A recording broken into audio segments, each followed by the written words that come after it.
ကျွန်တော်ဒီချန်ပီယံဆုကြီးကိုရဖို့အတွက်ဘယ်လိုတွေပြင်ဆင်ခဲ့ရတယ်လဲဆိုတော့အားလုံးသိချင်ကြမယ်လို့ကျွန်တော်ထင်တယ်လူတွေအများကြီးကြားရတဲ့နေပြီးတော့ B-Box ချန်ပီယံတယောက်ဖြစ်ဖို့ဆိုတာဒါလွယ်တော့မလွယ်ဘူးပေါ့နော်ဆိုမြန်မာနိုင်ငံမှာလည်းမဟုတ်ဘူးသူများနိုင်ငံမှာနိုင်ငံသားတွေပဲရှိတဲ့နေရာမှာနိုင်ငံသားထိုင်နေနော်နိုင်ငံသား crowd နော်တခါရဲဟိုဘယ်လိုပြောရမလဲအောက်ကပရိသတ်တွေရလဲတခါရဲမြန်မာနိုင်ငံသားတွေမဟုတ်ဘူးတခြားနိုင်ငံကလူတွေဆိုတော့သူများ industry မှာသွားပြီးတော့ဒီလို champion ဆု B-Box King ဆိုရဒီဆုကိုရဖို့အတွက်ကတော့လွယ်တော့မလွယ်ဘူးပေါ့နော်ဆိုတော့ကဲကျွန်တော်ဘယ်လိုတွေပြင်ဆင်ခဲ့သလဲဆိုတာကိုကျွန်တော်ဒီမြန်မာနိုင်ငံကနေစပြီးတော့ကျွန်တော်လေ့ကျင့်ကြတဲ့ကနောက်ဆုံးကျွန်တော်ဒီ final ပြီးသွားတဲ့အထိကျွန်တော်မြန်မာနိုင်ငံကိုပြန်ရောက်တဲ့အထိကျွန်တော် vlog ရိုက်ထားပါတယ်ဒီနေ့မှာတော့အားလုံးပဲအဲ့ဒီ vlog ကိုကြည့်ရမှာဖြစ်ပါတယ်ခင်ဗျာဆိုတော့ vlog အစကနေအဆုံးထိကိုအတူတူ like ပါပြီးကြည့်ပေးဖို့အတွက်အားလုံးဖိတ်ခေါ်ပါတယ်ဆိုတော့ကျွန်တော်လည်းအတူတူသွားကြည့်လိုက်အောင် Okay ပထမဆုံးတော့ကျွန်တော်တို့ပြိုင်ပွဲမတိုင်ခင်တစ်ပတ်လောက်လို့မှာစတူဒီယိုငှားပြီးတော့ဒီစတူဒီယိုမှာကျွန်တော်၄ရက်နီးပါးလောက်ကျွန်တော်တို့ရဲ့ဒီ B-Box routine တွေ solo routine တွေ tag team routine တွေကိုကျွန်တော်တို့ပြန်ပြီးတော့modify လုပ်ရမယ့်ဟာတွေလုပ်ပြန်ပြင်ရမယ့်ဟာတွေကိုပြင်အသေးစိတ်တခြားလေးပြန်ပြီးတော့လေ့ကျင့်ကြတာဖြစ်ပါတယ်ခင်ဗျာ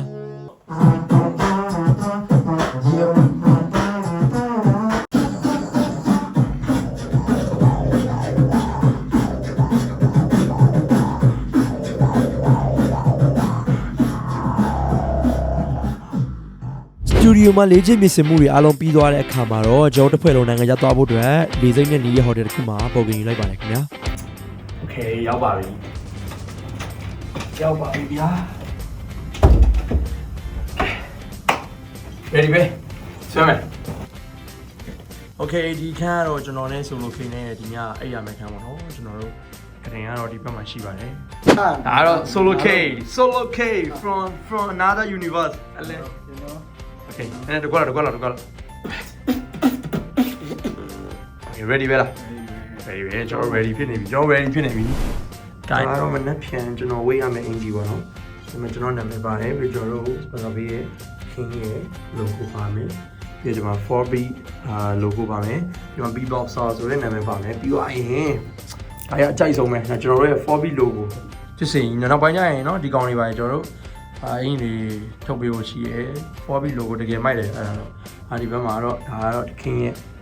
logo ပါမယ်စာသားရေးပါမယ်ပေါ့နော်အောင်စောင်းနဲ့ခရင်ဘာလုံးနေလဲသွားရှိုးမယ်ဒီကောင်လေးကြောကောင်လေးခမ်းမှာဖိုင်လုံးနေကြရိုက်ဖို့လေဘလော့ကညာရိုက်ဖို့ ဘလော့ရိုက်ဖို့တပြင်ချိန်နေတာပေါ့နော်မနေ့ကတော့မသွားသေးဘူးအင်ဂျီဝင်နေပြီအဲ့တော့ကျွန်တော်မနေ့ကဝင်မယ်အင်ဂျီပါနော်ဟာပဲရှိလားချက်ပါ official တင်တခွက်လောက်ပြပါလား you lose you get you lose နေဖျက်လီကဲတေးတမော AB ရီမိုးချိုးပြီးတော့အခုကျွန်တော်တို့ညစာဝါစားပါမယ်ပြဿနာဘာလဲဆိုတော့ထိုင်းဘက်တွေပဲရှိတော့လို့အတော်ကြီးကနေပြီးတော့မဘိုးလန်တောင်းရတယ်ပေါ့နော်မဘိုးတောင်းတော့မဟုတ်ခဏတောင်းတော့ပြန်ပေးရမှာပြီးလို့ရှိရင်နော်အဲ့ဒါဆိုလို့ကီတစ်တွေနဲ့လှည့်ပြလာကီတစ်တွေနဲ့ ချိန်နာဘာညာဟုတ်လားဒီဘက်အော်မိုက်တော့ရှယ်ပဲနော်နန်းတော့လွန်လန်းဟွန်ဆိုလိုခေတို့တေသွားလိုက်ကဲအခုကျွန်တော်တို့ညစာသွားစားပါမယ်အားလုံးပဲကျွန်တော်နဲ့တိုက်ခဲ့ကြပါ let's go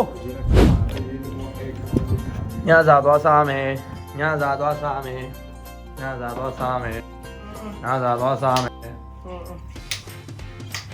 let's go မေဒီနေ့ကိုမေးဒါတော့ဒီဟိုတယ်ရဲ့ကျွန်တော်တို့တက်လီကောင်းပါနော်ဒါတက်လီကောင်းဗျာအားလုံးကိုကြီး vlog လေးရိုက်နေကြအောင်လက်ဖက်ညာတော့လေရင်ပြန်ကြီးစီးရတော့မမေးအိမ်ပြန်ချင်းခကြီးမြမရတော့ဘူးရောပါလေ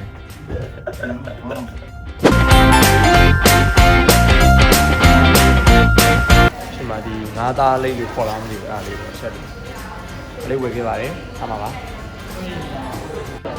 အဲ့ဒါကတော့ကျွန်တော်တို့ချက်ကြော်လေးရောက်လာပါပြီဒီညီလေးကဝယ်ကျွေးတာလို့ပြောတာပဲเนาะကဲအခုကတော့ grab အကိုကြီးလာတာကိုစောင့်နေတာဗောနော်ကျွန်တော်တို့ဟိုခဏနေဟိုတယ်ပြန်မယ်ဒီအိတ်တော့Okay ဆိုတော့အခန်းတော့ပြန်အောင်ပါပြီဆိုတော့အိတ်ဆရာရှိအိတ်မယ်အားဖြစ်မယ်နည်းနည်းပါလေးချက်မယ်ဆိုတော့ကြရသူချစ်သူကိုဖုံးဆက်နေပါတယ်တို့တွေကတော့ဆက်စရာမရှိဘူး Hi everyone good morning ပါကျွန်တော်တို့နိုးရချင်းကတော့ကျွန်တော်6နိုင်ကျော်ရှိပါပြီကျွန်တော်ဆိုတော့အိတ်တော့ပါ I choose the Jesus way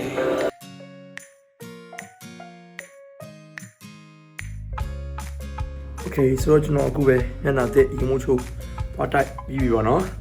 အခဏနေတော့မနေ့စားသွားစားမယ်ဆိုတော့အရန်ဒီအတွက်အရန်စိတ်လို့ရှားရပြပါလို့ကျွန်တော်တို့ကဒါပထမဦးဆုံးလင်းစီရကြောက်တဲ့မို့ကျွန်တော်၄ယောက်လုံးတို့ဒါပထမဦးဆုံးလင်းစီဘူးတာပြီးသွားရင်ဘယ်လိုကောင်းလဲကျွန်တော်ရဲ့ငယ်စဉ်ကျွန်တော်ဒီ interview မှာဖြေတာရဲ့ဘယ်လိုမျိုးလဲတကယ်ချင်းလေကျွန်တော်တကယ်ချင်း time မှာသူနဲ့လည်းကျွန်တော်တွေ့ရမယ်ဝေါဒါအရန်ရင်ခုန်ရကောင်းတယ်ပြီးပြိုင်ဝဲရလဲဝါ everything is so exciting for me yeah ကူတော့အလားပြင်လိုက်အောင်နော်အားလုံးပဲခဏနေမနေ့စားစားနေရမှာပြန်တွေ့ကြမယ်အောင်စောတို့ခဏနေတော့မယ်နော် ရေမိုးချိုးဝစ်စားလဲပြီးတော့ကျွန်တော်မနှက်စားတော့မစားခင်မှာဒီခီးစဉ်အတွက်အစားအစာရအတွက်ကိုကျွန်တော်ဆူတောင်းခြင်းနဲ့ပဲအစားပြုလိုက်ပါတယ်ခင်ဗျာ အဲ့တော့ကျွန်တော်မနေ့စားတော့စားမှာဖြစ်ပါတယ်ခင်ဗျာအောင်စောရင်းနဲ့ခရီးမလုံးနေပါချိုးနေအောင်တော့ဖတ်လို့မဟုတ်နော်မနေ့စားတော့စားမယ်နားစားမယ် ဘာသာဘာလို့ထားပြီး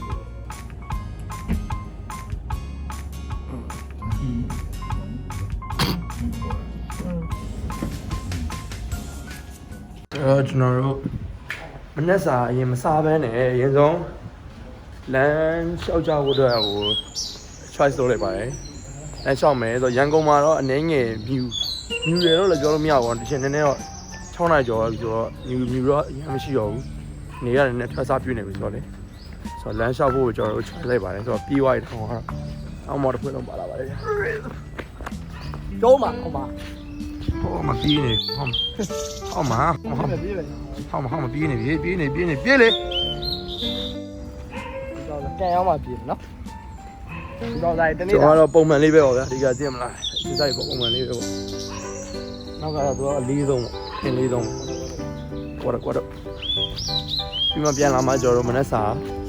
စားကြမှာဖြစ်ပါတယ်ခင်ဗျာမနေ့တွေ့တော့လေ့ကျင့်ခန်းနေငယ်လုံးမယ်ပြီးရင်ဗဇက်လေ့ကျင့်ခန်းလုံးမယ်ပြီးတော့ပြီးပေါင်းနဲ့ train မယ်ပြီးတော့မနေ့စာစားမှာပေါ့နော်ဆိုတော့ ဒီပါရှင်းပေးပါငါ့ကိုလည်းအားအောင်လေ တ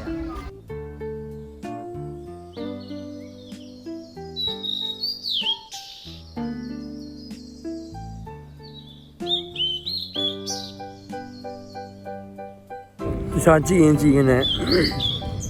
အခုမှလောက်ကောင်းလဲအခုမှတီးရတာပေါ့နော်အခုမှတီးရနားမှာအဲ့နားမှာကျွန်တော်ဝက်ချံပေါက်လို့ကုတ်လိုက်တာအသားပဲ့သွားပေါ့နော်ဒဏ်ရာထက်မကြီးလာပါစေနဲ့ဆူတောင်းအောင်မယ်အဲ့လိုပဲပြန်မွေးနေတမျိုးပြီးတမျိုးဟောရှာတော့ပြည့်ရတာလို့လားခုကတော့ကျွန်တော်ဒီ church မှာသွားပြီးတော့ကျွန်တော်အကိုတွေကိုမသွားခင်ဘာနှုတ်ဆက်မှာဖြစ်ပါလေသွားပြီးဆူတောင်းတော့ထပ်မှာလည်းဖြစ်တော့ပေါ့နော်ဒါတော့ church ရဲ့အိုးဒီစိန်ချိုးလိုက်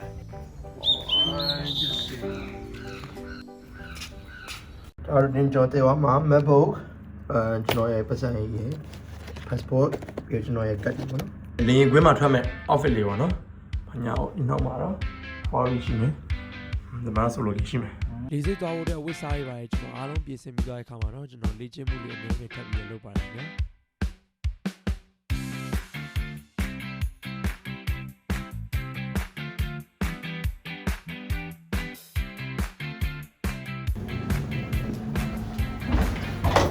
Yo what's up နှစ်ယောက်ရင်ဆင်းလိုက်မယ် 你好吗？ ကဲအားလုံးပဲကျွန်တော်တို့ Thailand ကိုတော့ကားရမယ် တင်ထိုင်နေ We are coming Thailand ကျွန်တော်တို့ပထမဦးဆုံးခီးစဉ်ဆိုတော့ကျွန်တော်ရန်ကုန်လေစိတ်ကိုကျွန်တော်စောစောလေးထွက်ဖြစ်ပါတယ်ခင်ဗျာ သွားနေပြီတိုင်းအောင် အောင်ဆုံးကျွန်တော်ထိုင်းတကယ်သွားနေပြီလား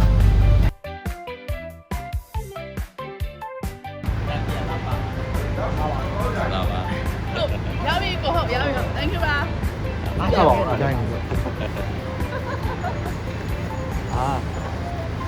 ရှယ်မယ်မရောပါ အဲ့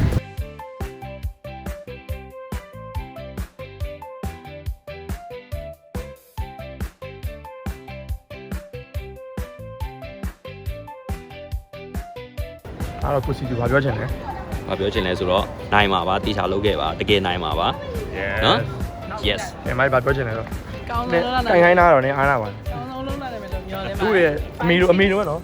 အမေကြာနေတယ်အဲ့တော့ပြန်မဲဝင်ဖြစ်ပါတယ်ပြန်ဝင်ဖြစ်ပါတယ်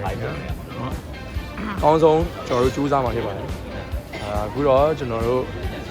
လီစိတ်မှာရန်ကုန်လီစိတ်မှာခဏနေတော့ကျွန်တော်တို့ပုံမှာ Yo this is 4B let's go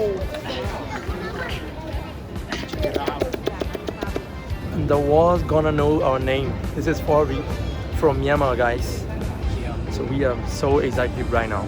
yeah immigration ထပ်ပြီးသွားပါပြီဆိုတော့အခုလေရင်ဆောင်မဲ့ချိန်ဖြစ်ပါခင်ဗျာမကြခင်မှာဘန်ကောက်ရောက်မယ်ပြီးသွားရင်တော့ကျွန်တော်တို့မနေ့ဖြန်ပြိုင်ပွဲတွေစာရေးပြင်ဆင်မှာဖြစ်ပါတယ်ဆိုတော့ဒါတော့ကျွန်တော်ဘာမှတော့ပထမအဦးဆုံးလေရင်စီးရနဲ့ပတ်သက်ပြီးတော့ experience ပေါ့နော်ဒီလေရင်ကွင်းကိုရန်ကုန်လေရင်ကွင်းကိုကျွန်တော်ရောက်ဖူးတာအဲ့ကိုရောက်ဖူးတာပေါ့နော်ဒီအပေါ်ဘန်းကိုရောက်ဖူးတာဖြစ်ပါတယ် so ဒီမှာတော့ဆိုင်နေအများကြီးရှိတယ်ဆိုတော့အခုကျွန်တော်တို့ရဲ့ gate number ကတော့ gate 7ပေါ့နော်7ဆိုတော့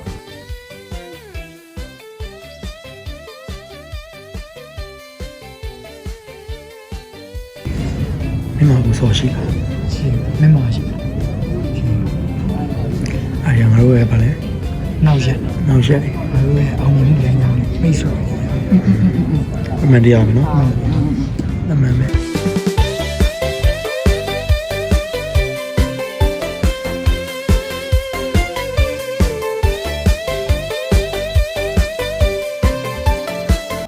so we are gone ကျွန်တော်တို့လက်ဘက်တော့ဖြတ်ပြီးသွားပါပြီအခုကျွန်တော်တို့လေရင်မြန်စီတော့နေပါပြီညာကျွန်တော်တို့လေရင်ပေါ်သွားနေပါပြီနောက်မှာတော့ hello hello this is 4B family to go to Thailand so and this is my first time experience at the airport you know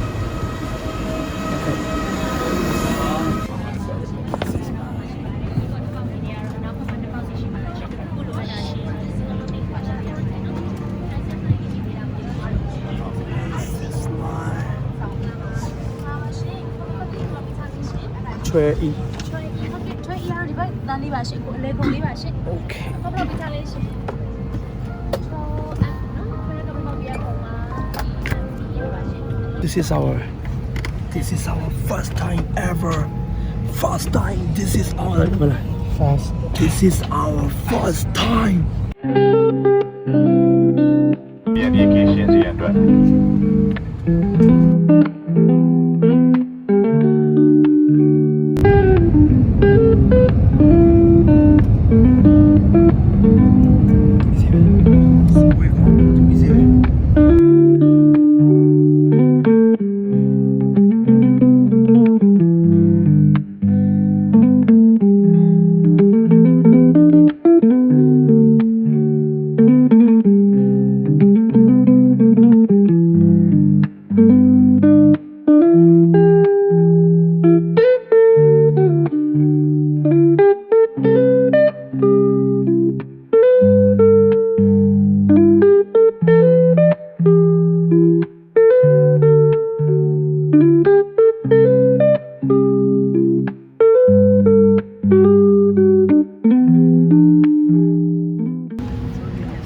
Alright, Thailand. ရတယ်ကိုဟုတ်ဒီနေ့ပါက Okay. Safely alright.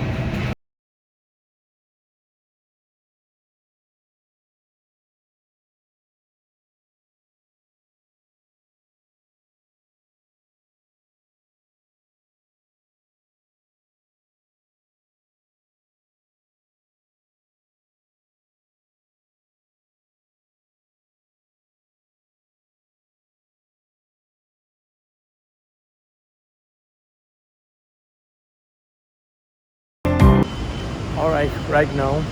we are looking for the gate number 7 and we don't know where is it because this is our first time here, first time in Thailand. Come on, yo, what's up? Hey, it's blue. Hey, alright. This is my friends.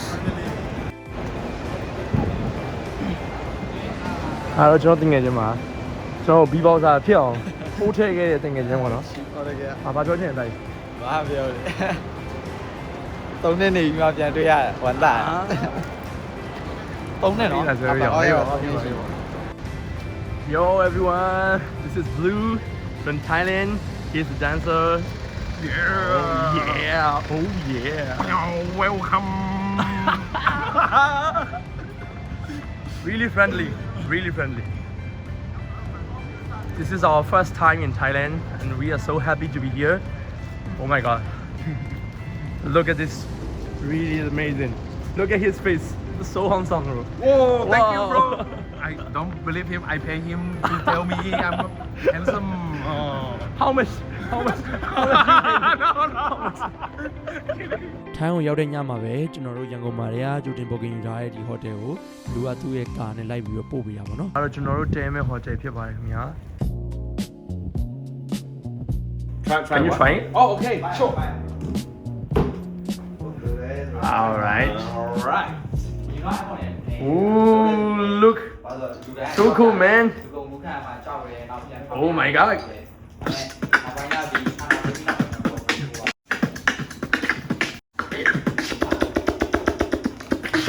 Oh. Thank you, brother. Let's go, brother. Yeah.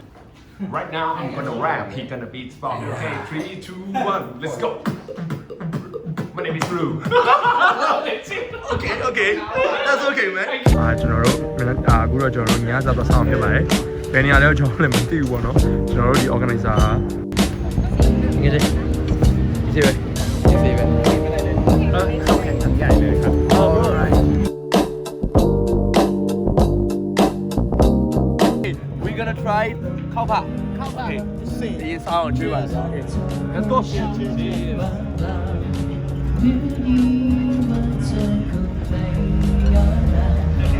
Lên đây đây.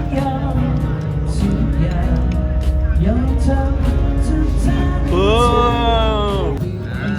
Yeah, this coming bro How can I call this in Thailand? Som tam. Som dum. Som dum. This is som dum.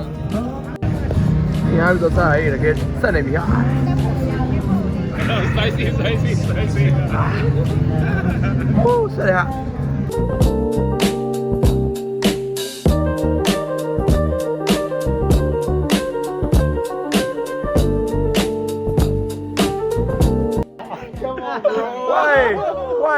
Why everybody? Why he asked me for the ring? What the hell? What is this? you know Yeah.